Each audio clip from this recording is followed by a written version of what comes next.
آج جو مجھے موضوع دیا گیا ہے اس کے لیے میں نے سورہ اعراف کی آیت نمبر 157 کا آخری ٹکڑا جو ہے وہ آپ کو سنایا ہے۔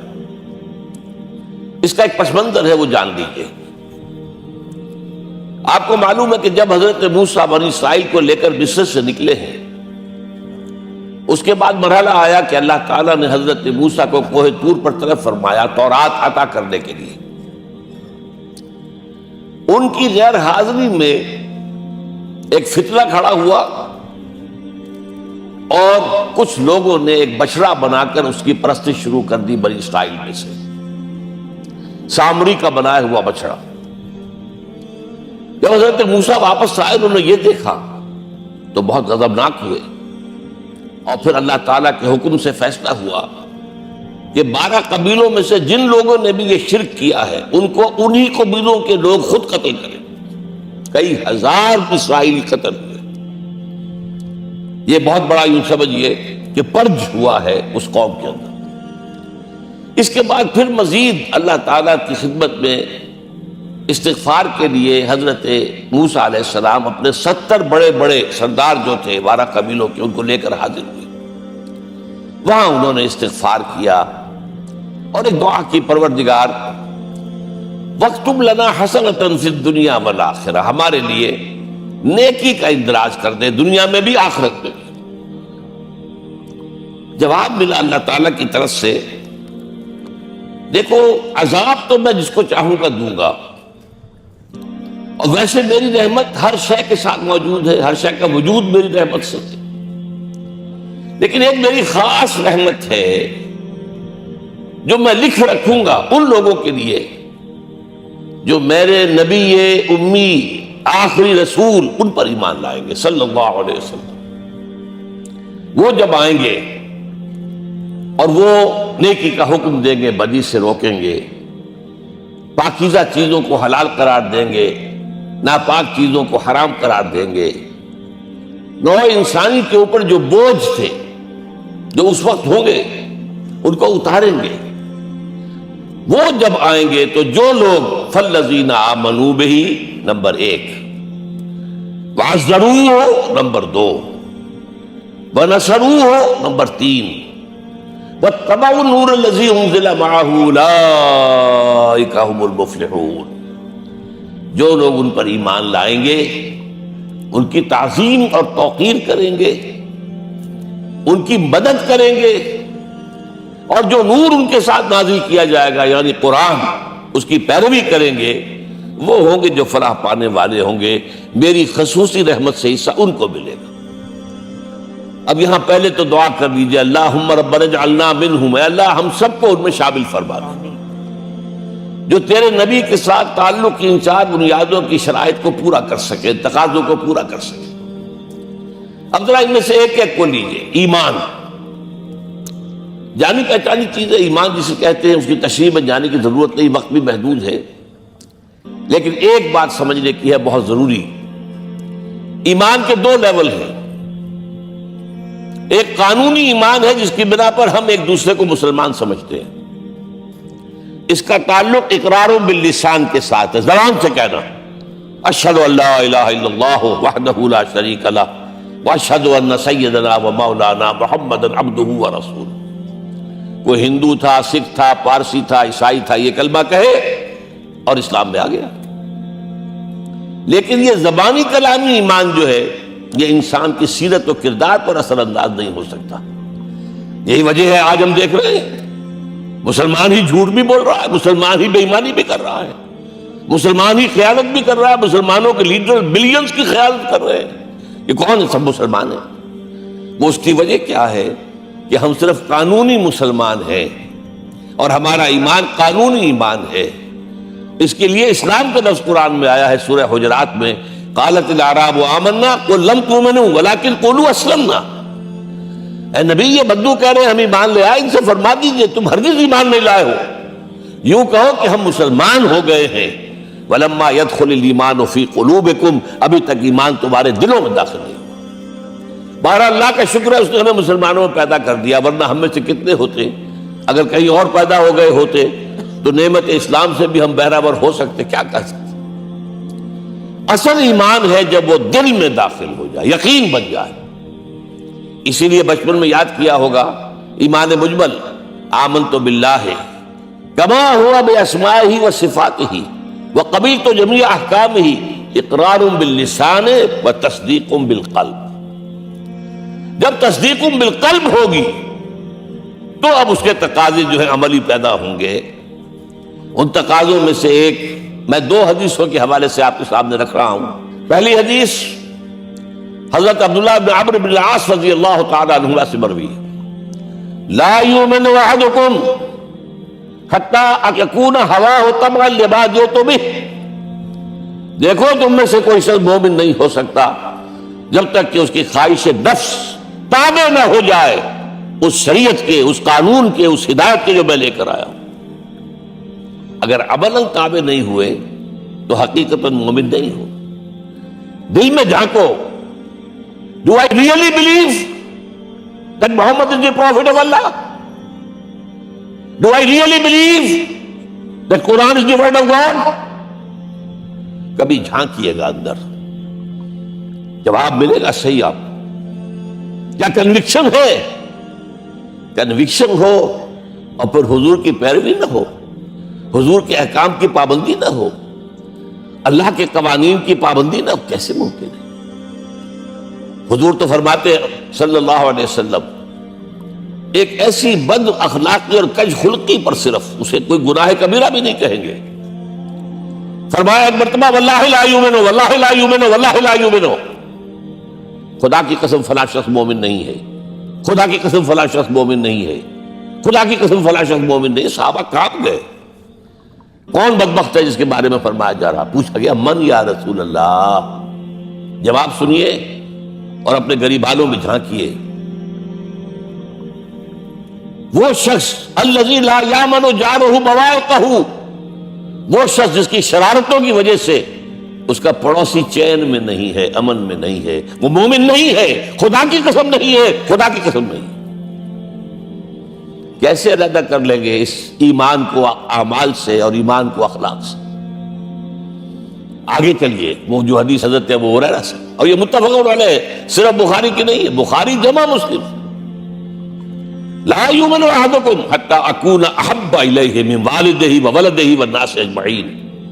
تم میں سے کوئی شخص مومن نہیں ہو سکتا جب تک کہ میں اسے محبوب تر نہ ہو جاؤں، اپنے باپ سے بھی، اپنے بیٹوں سے بھی، اور تمام انسانوں سے۔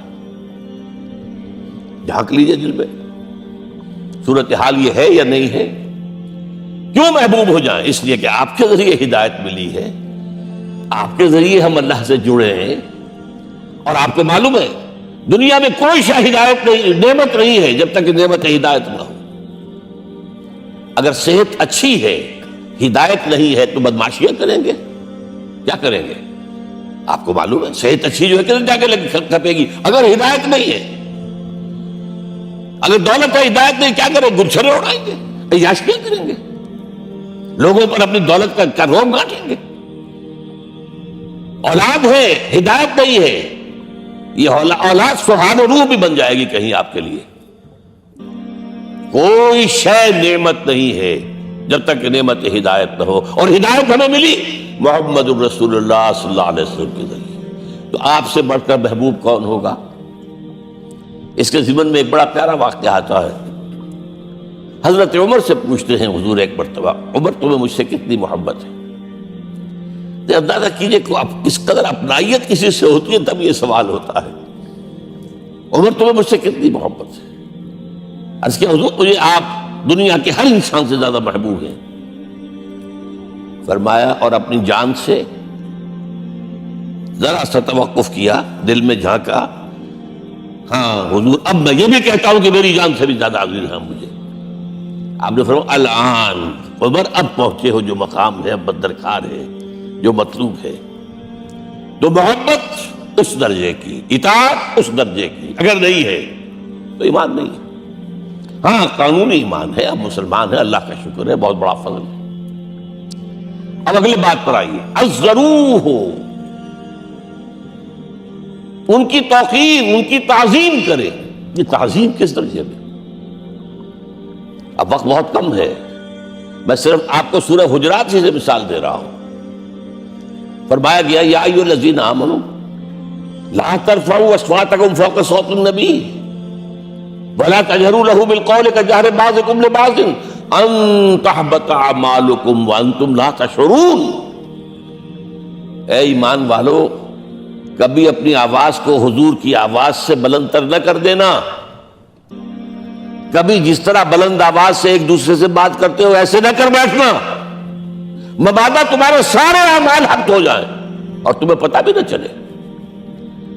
تم تو کہو گے میں نے کوئی گناہ کبیرہ تو نہیں کیا، میں نے کوئی ڈاکہ نہیں ڈالا، چوری نہیں کی، کوئی زنا نہیں کیا، کوئی شراب نہیں پی، لیکن یہ سوء ادب لا ترفعوا اصواتکم فوق صوت النبی ولا تجہروا لہ بالقول کجہر بعضکم لبعض ان تحبط اعمالکم وانتم لا تشعرون. یہاں ایک میں عملی بات بھی آپ کے سامنے رکھ دوں.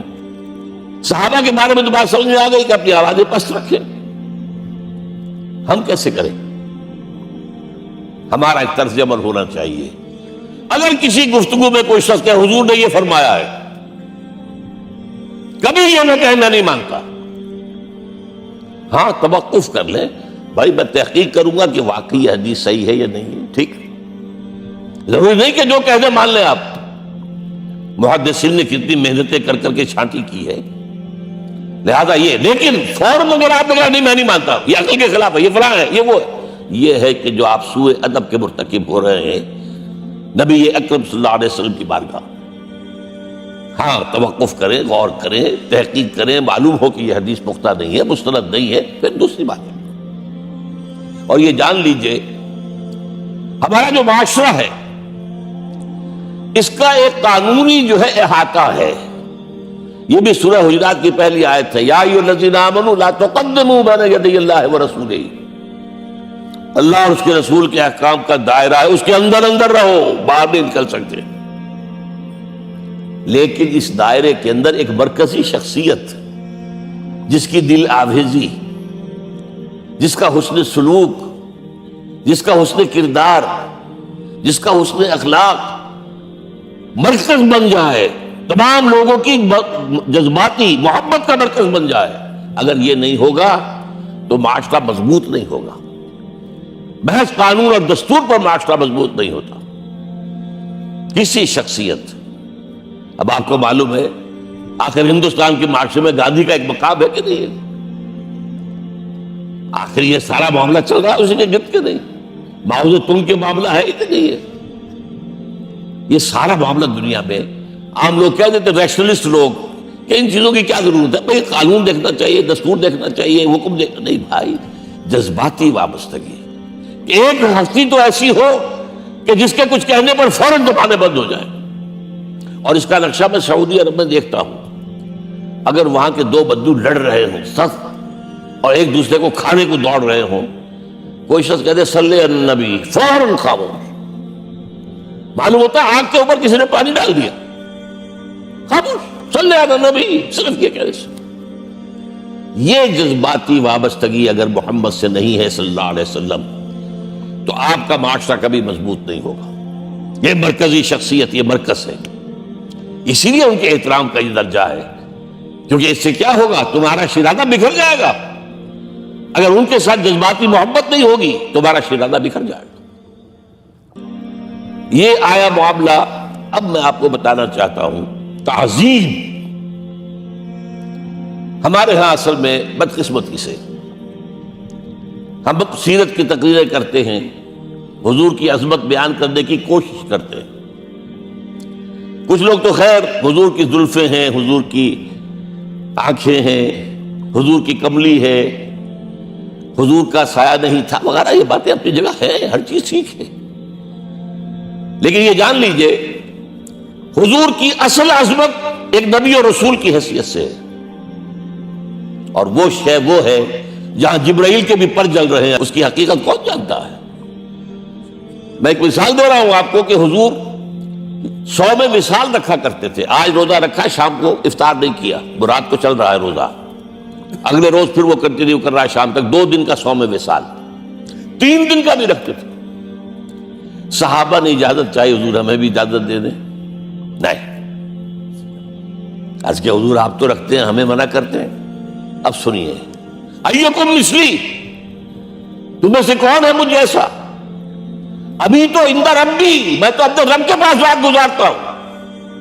ہوا یطعمنی ویسقین، وہ مجھے کھلاتا اور پلاتا ہے. کیا سمجھیں گے ہم؟ کیا ہماری سمجھ میں آئے گا؟ یہ معاملہ نبوت کے جو اسرار و رموز ہیں، ان کا جو مقام اور مرتبہ ہے، وہ کوئی نبی پہچان سکتا، غیر نبی تو پہچان ہی نہیں سکتا. ایک ڈاکٹر کا کیا مقام ہے اپنے فن میں؟ وہ کوئی ڈاکٹر ہی سمجھ سکے گا نا، غیر ڈاکٹر کہاں سمجھے گا؟ اور حقیقت میں وہی سمجھے گا جو اس سے بھی اوپر کا ڈاکٹر ہے. نیچے والا تو نہیں سمجھ سکتا. جو کمتر ہے وہ تو صرف اوپر دیکھے گا، اللہ اللہ خیر صلی اللہ. جو اوپر ہے اور ظاہر ہے محمد سے اوپر کوئی نہیں صلی اللہ علیہ وسلم. یہی وجہ ہے، دیکھیے شیخ سعدی کو کیا کہنا پڑا، یا صاحب الجمال و یا سید البشر من وجهك المرير لقد نور القمر لا يمكن الثناء كما كان حقه بعد خدا بزرگ توئی قصہ مختصر. اے محمد صلی اللہ علیہ وسلم، آپ کی ثنا جیسے کہ حق ہے ہو ہی نہیں سکتی. غالب اس سے بھی آگے گیا ہے، میں بات ابھی آپ کو سناتا ہوں شعر اس کا. آپ کی ثنا کا حق ادا ہو ہی نہیں سکتا. بس ہم یہ جانتے ہیں اللہ کے بعد آپ کا مقام. غالب جو آگے گیا ہے کہتا ہے، غالب ثنائے خواجہ بیزداں گزاشتے کہاں ذات پاک مرتبہ دان محمد است. اے غالب، ہم نے تو حضور کی ثنا تو اللہ کے حوالے کر دی ہے، اس لیے کہ وہی ذات پاک جانتا ہے مرتبہ محمد کا کیا ہے صلی اللہ علیہ وسلم. ہم بیان کرنے کی کوشش کریں گے تو توہین کر بیٹھیں گے. ایک لطیفہ ہے، ایک بیچارہ کوئی دیہاتی کہیں پھنسا ہوا تھا کسی جگہ، تھکا ہوا چل رہا تھا، ڈپٹی کمشنر صاحب جا رہے تھے، کار میں بٹھا لیا. اب اس نے کہا، پتر تینوں اللہ پٹواری کرے. اب اس غریب کے جو ہے اس کے ذہن میں تو پٹواری سے اوپر تو کچھ ہے ہی نہیں. اس کے قلم سے جو ہے ادھر کا انتقال ادھر ہو گیا، ادھر کی ادھر چلی گئی. تو ڈی سی کو وہ تعریف کر رہا ہے اپنے سمجھ کے مطابق پٹواری کرے. تو ہم کہیں پٹواری والا معاملہ نہ کریں. ہاں، ایک پہلو ایسا ہے جس کے حوالے سے حضور کی عظمت ہماری سمجھ میں آئے گی. حضور ایک انسان کی حیثیت سے کیا تھے، ایک باپ کی حیثیت سے آپ کا کیا طرز عمل تھا.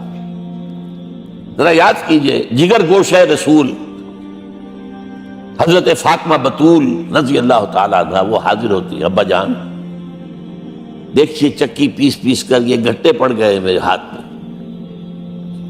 یہ کنویں سے پانی لاتی ہوں، مشکیزیں کہ یہاں پر بندیاں پڑ گئی. حضور اب تو عام لوگوں پر بھی آسانیاں ہیں، لوگوں کے ہاں غلام آ گئے ہیں، کنیزیں آ گئی ہیں، مال و دولت آ گئی ہے. مجھے بھی کوئی غلام کنیز عطا ہو جائے. اور آپ کو معلوم ہے یہ لخت جگر نور چشم محمد کی سب سے پیاری بیٹی صلی اللہ علیہ وسلم، کوئی شک نہیں اس میں، فاطمہ کیا بیتی ہوگی حضور کے قلب پر. لیکن فرمایا، کیا بیٹی یہ دنیا کی چیزیں ہماری لیے نہیں ہیں، میں تمہیں اس سے بہتر شے دیتا ہوں. تسبیح فاطمہ ہر نماز کے بعد 33 مرتبہ سبحان اللہ، 33 مرتبہ الحمدللہ، 33 مرتبہ اللہ اکبر کہہ لیا کر. لیکن سوچ لیجئے دل پر کیا گزری ہوگی صلی اللہ علیہ وسلم. حضرت عائشہ سے پوچھئے، حضرت خدیجہ سے پوچھئے، حضور کیسے شوہر تھے، آپ سے زیادہ خواتین کے حق میں نرم، گھر کے کام کا جھاڑو دے رہے ہیں، کپڑے جو ہے بوسیدہ انہیں سی رہے، گھر میں بیٹھے ہوئے یہ کام کرتے تھے. بہرحال ایک بات میں آپ سے عرض کروں، آپ انسان کی جس حیثیت کا بھی ذہن میں تصور کریں گے وہ ساری حیثیتیں محمد میں موجود ہیں صلی اللہ علیہ وسلم. محمد حاکم کی حیثیت سے بھی ہیں، محمد سب سالار کی حیثیت سے بھی ہیں، محمد قاضی القضات بھی ہیں، محمد ہیڈ آف دی اسٹیٹ بھی ہیں، محمد بیویوں والے بھی ہیں، اولاد والے بھی ہیں، محمد 5 وقتہ امام بھی ہیں، جمعہ کے خطیب بھی ہیں، مدرس قرآن بھی ہیں، مربی بھی ہیں، مزکی بھی ہیں، اور ہر میدان میں بلند ترین مقام۔ کوئی ایسی جامع شخصیت ملے گی؟ ہمارے ہاں تو حال یہ ہے کہ جو خطیب صاحب ہوتے ہیں وہ 5 وقتہ نماز کیسے پڑھا سکتے ہیں؟ ان کا تو اونچا مقام ہے۔ 5 وقتہ نماز کے لیے تو علیحدہ چاہیے امام آپ کو، اور وہاں بھی ایک امام سینئر ہوگا، وہ عشاء مغرب اور فجر پڑھائے گا، ایک جونیئر ہوگا بیچارہ، وہ جو خاموش نماز ہے وہ پڑھائے گا۔ 5 وقتہ نماز پڑھا رہے ہیں محمد صلی اللہ علیہ وسلم، اور خطیب بھی وہی ہے، مربی بھی وہی ہے، مزکی بھی وہی ہے۔ ہمارے ہاں جو لوگ تزکیہ نفس کے میدان میں ہیں وہ پھر جماعت کبھی نہیں کراتے، کبھی نہیں دیکھا ہوگا آپ نے کسی صاحب کو کراتے ہوئے۔